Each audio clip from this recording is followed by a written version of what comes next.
Class 9 তোমাদের জীবন ও তার বৈচিত্র্য, এটা হচ্ছে প্রথম চ্যাপ্টার। তো নতুন বছরে শুরুতে তোমাদের অনেক অনেক ভালোবাসা শুভেচ্ছা জানিয়ে আজকের ক্লাসটা শুরু করছি। আশা করি প্রত্যেকে ভালো আছো। তো তোমাদের লাইফ সায়েন্সে আমি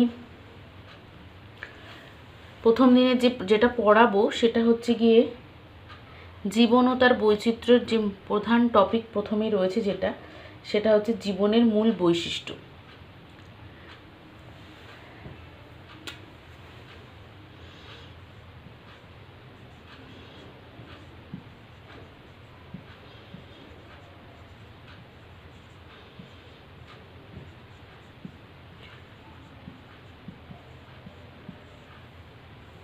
দেখো,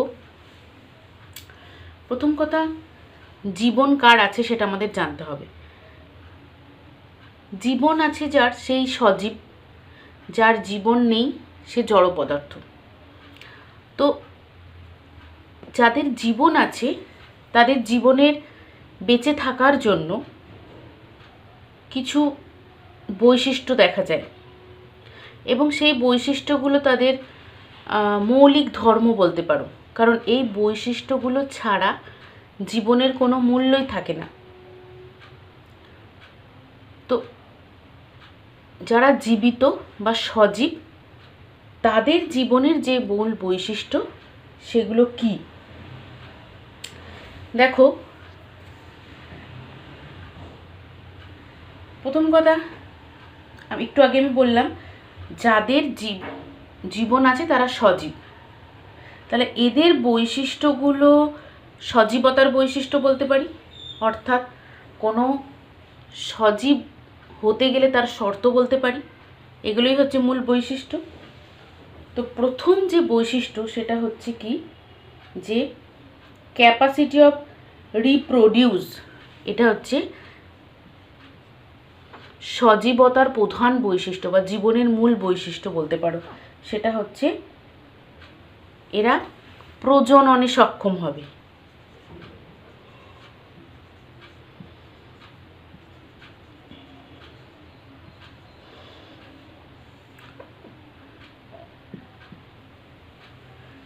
দেখো, প্রত্যেকটা জীব তারা কি করে না, তারা তাদের যে অস্তিত্ব সেটাকে পৃথিবীতে টিকিয়ে রাখতে চায়। তারা চায় যে তাদের অস্তিত্ব জীব পৃথিবীতে টিকে থাকুক, অর্থাৎ প্রত্যেক জীব বংশ বিস্তার করে তার অপত্যকে পৃথিবীর মধ্যে রেখে যায় নিজের অস্তিত্বকে প্রমাণ দেওয়ার জন্য। এই যে প্রসেসটা, এই যে পদ্ধতিটা, এটাই হচ্ছে প্রজনন। প্রত্যেকটা জীব খেয়াল করে দেখবে, মানুষ, কুকুর, বেড়াল, ছাগল, হরিণ সবাই কিন্তু প্রজননে সক্ষম। এরা সবাই কি করে? বংশ বিস্তার করে। প্রজননের মাধ্যমে বংশ বিস্তার করে নিজের অস্তিত্বকে পৃথিবীতে রেখে যেতে চায়। তো এটা হচ্ছে সজীবতার বা সজীব জীবের মূল বৈশিষ্ট্য। নেক্সট হচ্ছে মেটাবলিজম বা বিপাক।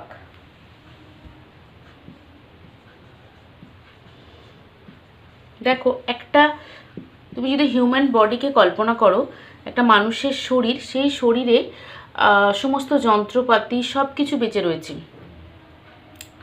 তোমার হৃৎপিণ্ডটা চলছে, ফুসফুসটা চলছে, সবই করছে, কিন্তু তার ভেতরে অন্যান্য যে শারীরবৃত্তীয় বিপাকগুলো মানে মেটাবলিজমগুলো, অর্থাৎ যে রাসায়নিক বিক্রিয়া অনবরত শরীরের মধ্যে ঘটছে, সেই বিপাক যদি না চলে তাহলে কিন্তু তাকে আমরা সজীব বলবো না।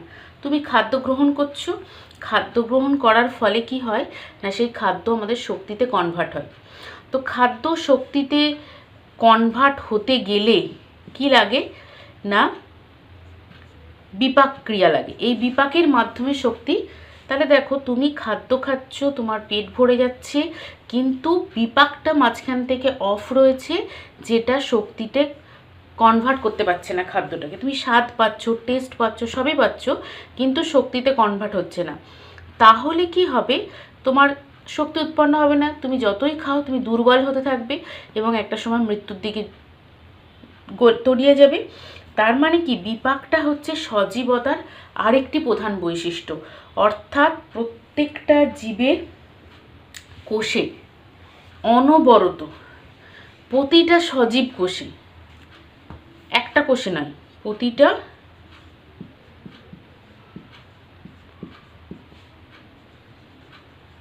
অবশ্যই সজীব কোষ, প্রতিটা সজীব কোষে অনবরত বিপাক ক্রিয়া ঘটছে, যার ফলে কি হচ্ছে না বিভিন্ন রাসায়নিক বিক্রিয়া ঘটছে। এই বিপাক আবার দুই রকম হতে পারে, একটা হচ্ছে উপচিতিমূলক বিপাক আর একটা হচ্ছে অপচিতিমূলক বিপাক। তাহলে বিপাককে আমরা দুই ভাগে ভাগ করছি, একটা হচ্ছে উপচিতি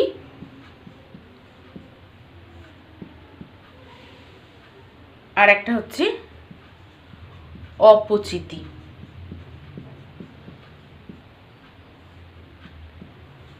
উপচিতি আর অপচিতিমূলক বিপাক। উপচিতি মানে কথাটার মধ্যে বুঝতে পারছো যে এটাকে বলা হচ্ছে অ্যানাবলিজম, আর অপচিতিটাকে বলা হচ্ছে কি না ক্যাটাবলিজম। তো অ্যানাবলিজম আর ক্যাটাবলিজম এই টার্ম দুটো তোমাদের জেনে রাখা উচিত। একটা হচ্ছে বিপাক, ইংরেজি হচ্ছে মেটাবলিজম, বিপাক হচ্ছে মেটাবলিজম, ঠিক আছে। উপচিতি হচ্ছে অ্যানাবলিজম আর অপচিতি হচ্ছে ক্যাটাবলিজম।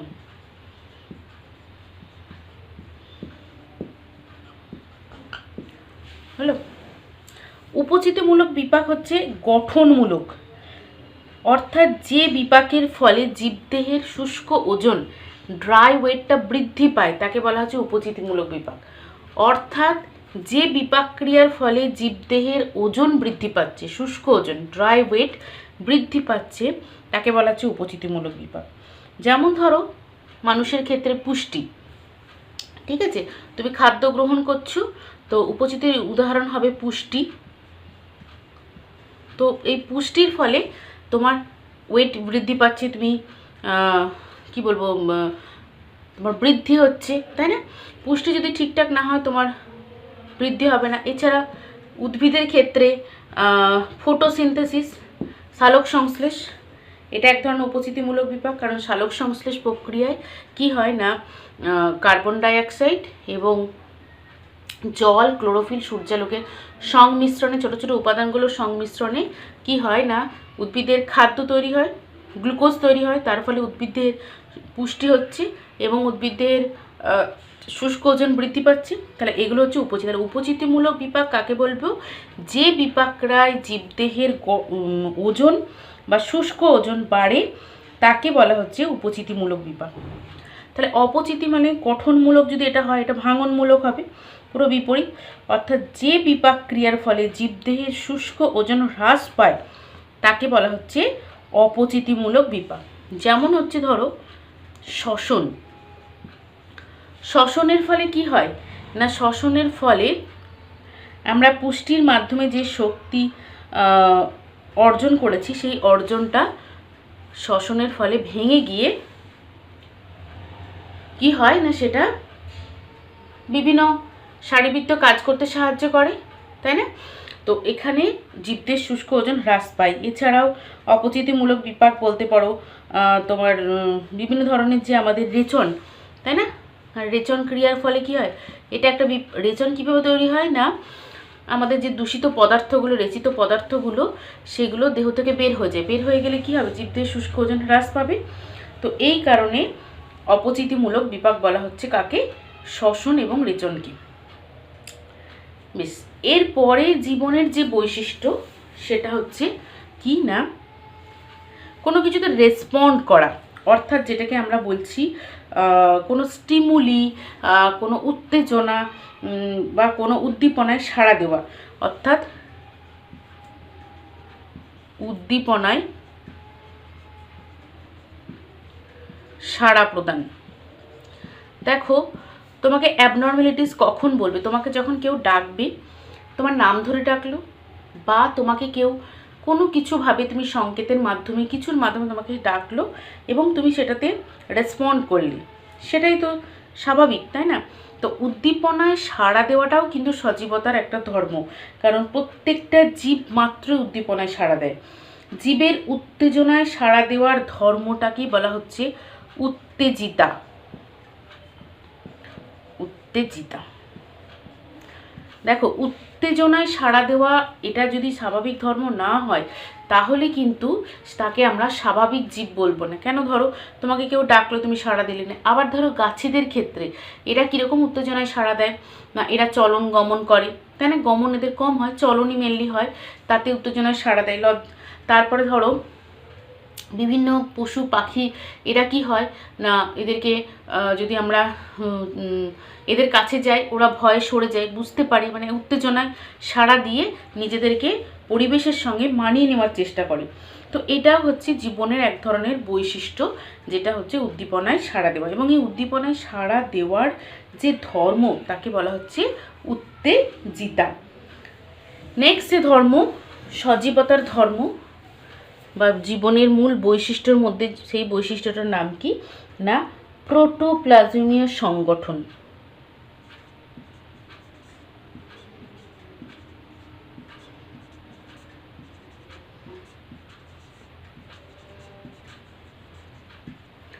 প্রোটোপ্লাজমীয় সংগঠন।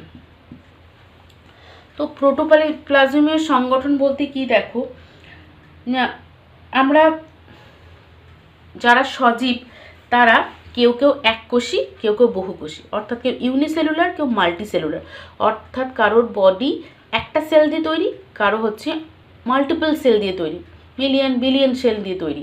তো কেউ এককোষী, বহুকোষী, যাই হোক না কেন, সমস্ত জীবেরই কিন্তু কি হয় না, প্রোটোপ্লাজম দিয়ে কোষটা গঠিত হয়। কোষের মধ্যে প্রোটোপ্লাজম দিয়ে কোষ গঠিত হয়। তো এই প্রোটোপ্লাজম জিনিসটা কি তোমাদের জানা দরকার, যে এই প্রোটোপ্লাজম যদি না থাকে তাহলে কিন্তু তাকে আমরা সজীব বলবো না। প্রোটোপ্লাজমকে প্রাণের ভৌত ভিত্তি বলা হয়। এর একটা টার্ম আছে যে বলা হচ্ছে ফিজিক্যাল বেসিস অফ লাইফ। তাহলে প্রত্যেকটা সজীব কোষেই, এককোষী হোক বহুকোষী হোক, সবার কোষ কী দ্বারা গঠিত না, প্রোটোপ্লাজম দ্বারা গঠিত। প্রোটোপ্লাজম আর সাইটোপ্লাজমের ধারণা তোমাদের ক্লিয়ার থাকা দরকার। এই প্রোটোপ্লাজমকে জীবনের ভৌত ভিত্তি বলা হয়। তাহলে প্রশ্ন আসতে পারে শর্ট কোশ্চেন, যে জীবনের ভৌত ভিত্তি কী? তাহলে প্রোটোপ্লাজম বা প্রাণের ভৌত ভিত্তি কী, প্রোটোপ্লাজম বলবে, ঠিক আছে? তো এই আমরা দেখো সাইটোপ্লাজম, প্রোটোপ্লাজম এই টার্মগুলো জানি, কিন্তু অনেকেরই ক্লিয়ারেন্স নেই কনসেপ্টটা। তো সেটা কীরকম, দেখো ধরো এটা একটা সেল, ঠিক আছে? তো সেলের মধ্যে এই যে জেল লাইক জিনিসটা রয়েছে, যার মধ্যে বিভিন্ন কোষীয় অঙ্গাণু এবং নিউক্লিয়াস, ধরো এটা নিউক্লিয়াস, এবং এখানে ধরো মাইটোকন্ড্রিয়া রয়েছে, রাইবোজোম দানা রয়েছে, এখানে গলগি বডি রয়েছে, এন্ডোপ্লাজম রেটিকিউলিয়াম রয়েছে, এরকম অসংখ্য কোষ, অসংখ্য না, যেগুলো কোষীয় অঙ্গাণু সেগুলো রয়েছে। তাহলে এই যে যার মধ্যে রয়েছে এটাকে আমরা বলি সাইটোপ্লাজম। হলো, এটা হচ্ছে সাইটোপ্লাজম, যার মধ্যে ভাসমান অবস্থায় যে জেল লাইক জিনিসটা রয়েছে তাকে সাইটোপ্লাজম বলি। আর প্রোটোপ্লাজম হচ্ছে একটা কোষ, কোষের নিউক্লিয়াস সহ সাইটোপ্লাজমটাকে বলা হচ্ছে প্রোটোপ্লাজম। এটা হচ্ছে প্রোটোপ্লাজম। প্রোটোপ্লাজম মানে নিউক্লিয়াস প্লাস সাইটোপ্লাজম, এই দুটো অংশকে একত্রে বলা হচ্ছে প্রোটোপ্লাজম। তাহলে দেখো একটা সেলের মধ্যে যদি নিউক্লিয়াস না থাকে, কোষের মস্তিষ্ক, তাহলে সেলটার কোনো দামই থাকে না। তো নিউক্লিয়াস এবং সাইটোপ্লাজম সহ পুরো অংশটাকে বলা হচ্ছে প্রোটোপ্লাজম। এটা যাদের মধ্যে আছে তাদেরকে আমরা সজীব বলে থাকি এবং এটা সজীবতার একটা বৈশিষ্ট্য। তাহলে প্রোটোপ্লাজমীয় সংগঠন যদি থাকে তবে তাকে আমরা কি বলবো না সে সজীব। অর্থাৎ কি না প্রোটোপ্লাজম হচ্ছে তাদের জীবনের ভৌত ভিত্তি হলো। তাহলে প্রোটোপ্লাজম ধারণা ক্লিয়ার হয়েছে। নেক্সট যে সজীবতার বৈশিষ্ট্য সেটা কি জানবো। নেক্সট হচ্ছে কি না গ্রোথ বা বৃদ্ধি। এটাও খুব স্বাভাবিক একটা ধর্ম। দেখো আমরা যারা সজীব তারা প্রত্যেকেই কি করি না ছোটোবেলায় যেরকম ছিলাম তার থেকে সবার বৃদ্ধি হয়েছে। সেই বৃদ্ধিটা কি কারণে হয়েছে? বয়স বাড়ার সাথে সাথে আমরা খাদ্য গ্রহণ করেছি এবং সেই খাদ্য গ্রহণের মাধ্যমে কি হয়েছে না আমাদের দেহের পুষ্টি হয়েছে, পুষ্টির ফলে শুষ্ক ওজন বৃদ্ধি পেয়েছে অর্থাৎ উপচিতিমূলক বিপাক ঘটেছে এবং তার ফলে আমাদের দেহের আকার, আয়তন এবং ওয়েট এগুলো সব বৃদ্ধি পেয়েছে। তো এই বৃদ্ধি হচ্ছে আমাদের জীবনের একটা অন্যতম বৈশিষ্ট্য, যেটার কারণে কি হচ্ছে না আমরা ছোট থেকে বড় হচ্ছি এবং আমাদের সেলগুলোর আকার আয়তন বৃদ্ধির সাথে সাথে আমাদের দেহের শুষ্ক ওজন বেড়ে যায়। এটা হচ্ছে জীবনের আরেকটি ধর্ম। তাহলে বৃদ্ধি কিসের মাধ্যমে হয় বলতে পারি না খাদ্য গ্রহণের মাধ্যমে হচ্ছে। তো তুমি খাদ্য গ্রহণ যদি সঠিক মাত্রায় পুষ্টি নাও তাহলে তোমার সেই খাদ্য শক্তিতে কনভার্ট হবে এবং তোমার শরীরে বিভিন্ন অংশ গঠন করতে সাহায্য করবে এবং কি হবে না দৈর্ঘ্য প্রস্থে বৃদ্ধি ঘটাতে সাহায্য করবে। এটা একটা তার মানে ধর্ম। সব জীবেদের তুমি যদি খেয়াল করো সবার কিন্তু বৃদ্ধি হয়। একটা ছোট্ট বিড়াল বাচ্চা সে বিড়াল ছানা থেকে বড় পরিণত বিড়াল হয়ে যায়। একটা ছোট্ট পাখি ছানা সেও বৃদ্ধি পেয়ে কি হয় না একটা পরিণত পাখিতে রূপান্তরিত হয়। এরকম সবার কিন্তু বৃদ্ধি ঘটে থাকে, অর্থাৎ যারা সজীব তাদের বৃদ্ধি ঘটবে। নেক্সট যে ধর্মটা সেটা হচ্ছে চলন ও গমন।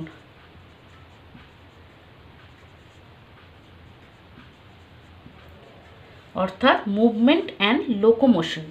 মুভমেন্ট অ্যান্ড লোকোমোশন কি না আমরা প্রথমে চলন কাকে বলে গমন কাকে বলে এটা প্রত্যেকেরই ধারণা ক্লিয়ার থাকা দরকার। যখন আমি এক জায়গায় বসে অঙ্গ প্রত্যঙ্গ সঞ্চালন করছি কিন্তু স্থান পরিবর্তন করছি না তখন তাকে চলন বলে। অর্থাৎ আমি এই যে স্টেজে আছি তোমাদেরকে একটি জায়গায় বসিয়ে হাত পা নেড়ে পড়াচ্ছি, এটা আমার চলন হচ্ছে।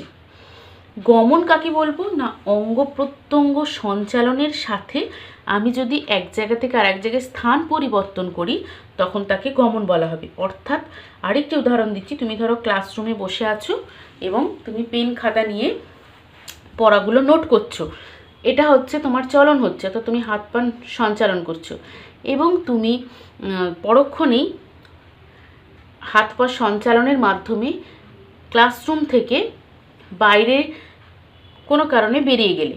তো এই যে হেঁটে এক জায়গা থেকে এক জায়গায় স্থান পরিবর্তন করলে এটা হচ্ছে গমন। চলন মানে এক জায়গায় স্থির থেকে অঙ্গ প্রত্যঙ্গ সঞ্চালন করা, গমন হচ্ছে অঙ্গ প্রত্যঙ্গ সঞ্চালনের সাথে সাথে স্থান পরিবর্তন করা। তো এটা দেখো চলন গমন প্রত্যেকটা জীব করে। উদ্ভিদের ক্ষেত্রে আমরা গমন কম দেখব, উদ্ভিদরা একই জায়গায় থাকে কিন্তু ওদের চলন হয় এক জায়গায় থেকে, অর্থাৎ অঙ্গ প্রত্যঙ্গ সঞ্চালন করে। তো প্রাণীরা স্বেচ্ছায় স্থান পরিবর্তন করতে পারে কিন্তু গমন কি বলবো আমাদের উদ্ভিদরা স্বেচ্ছায় স্থান পরিবর্তন করতে পারে না। তো এই চলন গমনের উদ্দেশ্য আছে, কারণ ধরো খাদ্য অন্বেষণ করতে গেলে এক জায়গা থেকে এক জায়গায় যেতে হবে, বাসস্থান পরিবর্তন করতে গেলে এক জায়গা থেকে এক জায়গায় যেতে হবে, বিভিন্ন প্রয়োজনে কি করে জীবেরা চলন এবং গমন করে থাকে। তাহলে এই চলন গমন হচ্ছে উদ্ভিদের এবং প্রাণীর একটা স্বাভাবিক ধর্ম, কারণ এক জায়গায় সারা জীবন বসে থেকে কেউ কোনো কাজ করতে পারে না। তো সেই জন্য তার বিভিন্ন প্রয়োজনে তাকে চলন ঘটাতে হয় এবং গমন ঘটাতে হয়। নেক্সট যে ধর্ম সেটা হচ্ছে কি লাইফ সাইকেল বা জীবন চক্র।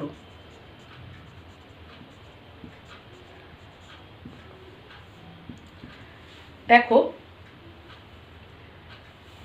প্রত্যেকটা জীব তারা কিন্তু কেউ অমর না, খুব ভালো করে লক্ষ্য করে দেখবে, কোনো জীব, সেটা প্রাণী হতে পারে, উদ্ভিদ হতে পারে, যে কোনো সজীব জীব, তারা জন্মালে মরবেই। অর্থাৎ কেউ অমরত্ব লাভ করতে পারে না, অর্থাৎ তাদের লাইফ স্প্যানটা একটা সময় শেষ হয়ে যায়। লাইফ সাইকেলটা জন্ম থেকে শুরু করে একটা সময় এসে মৃত্যুতে তাদের লাইফ সাইকেলটা শেষ হয়ে যায়। এটা হচ্ছে জীবের ধর্ম। তো জীব জন্মের পর জীবদের বৃদ্ধি ঘটে এবং সে পুষ্ট হয়, বড় হয়, পরিণত হয়, প্রজননের মাধ্যমে সে বংশ বিস্তার করে, তার শরীরে বিপাক ঘটে। দেখো এই ঘটনাগুলো সে লাইফ সাইকেলে সব করে থাকে। উদ্দীপনায় সাড়া দেয় এবং তার শরীর প্রত্যেকটা কোষে প্রোটোপ্লাজমের সংগঠন থাকে, তার বৃদ্ধি হয়, সে চলন গমন করে।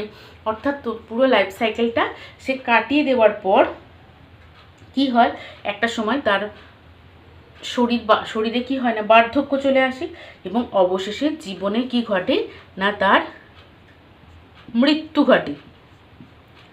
এটাই হচ্ছে তার শেষ পরিণতি।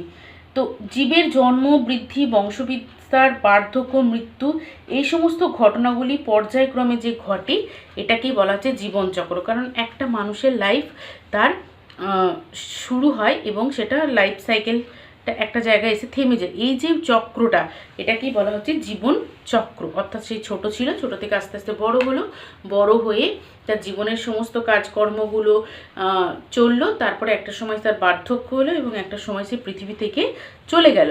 এই যে ধর্মটা, এটাই হচ্ছে জীবনচক্র এবং এটা প্রত্যেকটা জীবের ক্ষেত্রে আমরা লক্ষ্য করি। তাহলে জীবনের মূল বৈশিষ্ট্যগুলো কি, সেটা তোমাদের প্রশ্ন আসতে পারে, তখন বলতে পারে। বা জীবনের যে কোনো দুটি মূল বৈশিষ্ট্য লেখো এবং সেটা সম্পর্কে একটু লিখতে বলা হচ্ছে। 2 নম্বর দিয়েছে। ধরো তুমি বিপাক বললে, জীবনচক্র বললে, যে কোনো, তার মানে জীবনের বৈশিষ্ট্যগুলো তোমাদেরকে রেডি করতে হবে। এরপরে যে টপিকটা সেটা হচ্ছে কি না, জীব যখন জীবনের বৈশিষ্ট্য যখন বললাম, তখন জীব ও জড়ের কিছু মৌলিক পার্থক্য রয়েছে, বেসিক পার্থক্য রয়েছে। সেই পার্থক্যগুলো তোমরা খুব ছোট থেকেই পড়ে আসছো, তাও আরেকটিবার স্মরণ করিয়ে দেওয়ার জন্য আমি বলছি যে জীব আর জড়, তাহলে যাদের এই সমস্ত বৈশিষ্ট্যগুলো রয়েছে তাদেরকে আমরা কি বলবো না, তারা জীব বলবো, অর্থাৎ তারা সজীব। আর যাদের এই বৈশিষ্ট্যগুলো নেই তাদেরকে আমরা কি বলবো, তাদেরকে আমরা বলবো জড় পদার্থ। অর্থাৎ ধরো এই যে বোর্ড, পেন্সিল, খাতা, আমাদের চারিদিকে যারা এই ধর্মগুলো দেখায় না তাদেরকেই আমরা জড় পদার্থ বলি। তাহলে জীবের কিছু বৈশিষ্ট্য, জড়ের কিছু বৈশিষ্ট্য আছে যেগুলো কিন্তু অনেক পার্থক্য। দেখো প্রত্যেকটা জীবের একটা নির্দিষ্ট আকার আয়তন আছে, কিন্তু জড় পদার্থের কোনো নির্দিষ্ট আকার আয়তন থাকে না, তাই না? কারণ দেখো তুমি একটা টেবিলকে কিভাবে বানাবে সেটা তোমার উপর নির্ভর করছে, তো এর কোনো নির্দিষ্ট আকার আয়তন থাকে না। নেক্সট হচ্ছে দেখো প্রোটোপ্লাজমের সংগঠন। তাহলে এখানে প্রথমটা গেল আকার আয়তনের কথা, এর থাকে, এর থাকে না। নেক্সট হচ্ছে কি না প্রোটোপ্লাজমের সংগঠন, প্রোটোপ্লাজমের সংগঠন এদের থাকে, এদের থাকে না। আর কি হয় দেখো, জীব, এখান থেকে তুমি অ্যান্সারগুলো বলবে। জীব উত্তেজনায় কি করে না সাড়া দেয়, এরা কি করে উত্তেজনায় সাড়া দেয়, এরা কিন্তু উত্তেজনায় সাড়া দিতে পারে না। আবার কি হয় না জীবের বৃদ্ধি ঘটে, এদের বৃদ্ধি ঘটে না। তুমি এখান থেকেই সমস্ত ঘটনাগুলো বলতে পারবে। তারপর এদের কি হয়, বিপাক ক্রিয়া হয়, এদের বিপাক হয়, এদের বিপাক ঘটে না। জড় পদার্থের মধ্যে কোনো বিপাক ক্রিয়া ঘটে না। তারপর এদের চলন গমন হয়, চলন গমন ঘটে, এদের চলন গমন হয় না। জীব বংশ বিস্তার করে, এ কিন্তু বংশ বিস্তার করে না। এবং জীবের কি হয় না লাইফ সাইকেল আছে, অর্থাৎ জীবন চক্র আছে, কিন্তু জড় পদার্থের এগুলো কিছুই থাকে না, তাই না? তার মানে জীব আর জড়ের কতগুলি পার্থক্য বললে তখন তোমরা এই পার্থক্যগুলো বলবে, যে এদের প্রোটোপ্লাজমের সংগঠন রয়েছে, এদের প্রোটোপ্লাজমের সংগঠন নেই, এদের বৃদ্ধি ঘটে, এদের বৃদ্ধি ঘটে না, এদের বিপাক ক্রিয়া ঘটে অনবরত প্রত্যেকটা সজীব কোষে, কিন্তু জড় পদার্থে কোনো বিপাক ক্রিয়া ঘটে না, এদের চলন গমন ঘটে, এদের চলন গমন করার কোনো ক্ষমতাই নেই। তুমি টেবিলটাকে যেখানে রেখেছো সারা জীবন ওখানেই থাকবে যদি তুমি না সরাও, তাই না? তো এদের জীবনচক্রটা শেষ হয়ে যায় মৃত্যুর মাধ্যমে, এদের কিন্তু সেরকম কোনো জীবনচক্র নেই। তাহলে আজকে আমরা এই যে টপিকটা পড়লাম এখান থেকে, তাহলে কি কি জানলাম, জীবনের মূল বৈশিষ্ট্য এবং জীব ও জড় পদার্থের পার্থক্য। তাহলে এখান থেকে যে দুটি প্রশ্ন তোমরা রেডি করবে সেই প্রশ্নগুলো হচ্ছে কি, জীবনের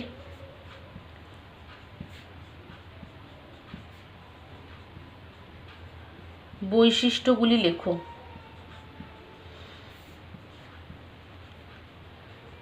নেক্সট কোয়েশ্চেন হচ্ছে জীব ও জড়ের পার্থক্য লেখো। তো এই দুটো কোয়েশ্চেন তোমরা খাতায় সুন্দর করে লিখে রেডি করে আমাকে প্রত্যেকে ইনবক্সে সেন্ড করবে।